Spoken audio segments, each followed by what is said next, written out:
হারামজাদা, সারাদিন বাঘের পিঠে তেল মাখলে হবে? যা আমার জন্য জঙ্গলে সবচেয়ে বড় কাঁচা আম নিয়ে আয়। শালা দাদির জন্য ভালোভাবে কোনো কাজও করতে পারি না। যাই দেখি, জঙ্গল থেকে কাঁচা আমের ব্যবস্থা করতেই হবে। এই বানর বাঁচতে চাইলে এখনই বল, কাঁচা আম কোথায় পাবো? মাথা মোটা দুনিয়াতে আর কিছু খুঁজে পেলি না। শালার বানর আমাকে ভয় দেখালো নাকি রে? ইঁদুরকে পিটিয়ে হ্যামিলিয়ানের বাঁশিওয়ালার কাছে পাঠিয়ে দিব।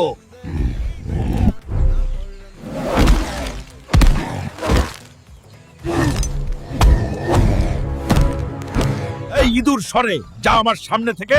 এই কাঁচা আম আমাকে নিয়ে যেতেই হবে। তুই জানিস তুই কার সাথে কথা বলছিস? বাঁচতে চাইলে পালা এখনই।